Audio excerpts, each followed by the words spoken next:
lay by ba hapdeng sampai pi sha kane channel but menta ngan wan ra ip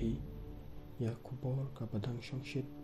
ha ka saiñ pyrthei jong ka ri India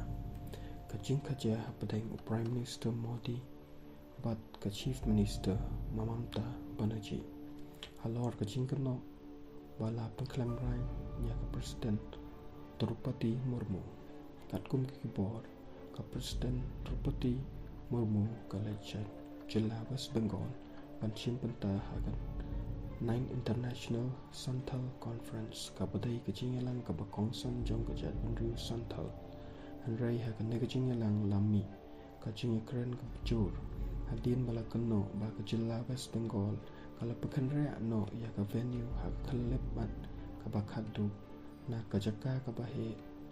shah ka jaka ka barit hajan ka bak dokra airport na ka ne ka daw bon gibriu na ka jat benriu Santhal kim shimla ban poi shah ka jingïalang ka President Murmu kala pen pau ba ka slosi ba halor ka ne ka jing pen bai bat ka jingyo benta jong ki pai ba kala duna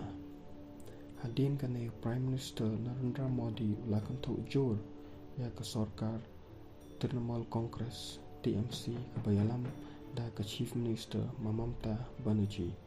Modi ulaong ba ka ne ka jingïakandu ka dai ka pynlehraiñ bat ka baklam jingjia menom noru bat ula kynnoh ba ka sorkar jilla kala tam yaki pot kaba ailat ba ka ne ka jingïakajia Modi ula ongru ba ka ne ka dei ka jing pynlehraiñ ya kerdan jong ka President bat ya ka jat benriu tribal ha kari India ha ka lem jong ka Chief Minister Mamata kala kantaj ya ka ne ka kynnoh ka Mamata kala ong ba ka BJP kadang persang man pynlong saiñ pyrthei ya ka ne ka kam kala ong ru ban umla ban lek shaman la ki jingïalang namar ka jingjia bon ki kam bat ka jingïalang ki saiñ pyrthei ka ne ka jingïakajia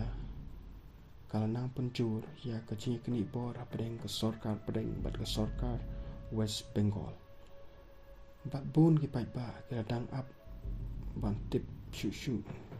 ya ka jingjia halor ka ne ka jingïakren ka ne ka long ka khubor ka bingi wanra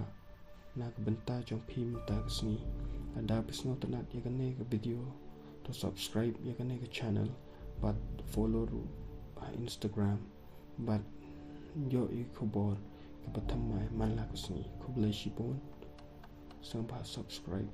like but comment thank you.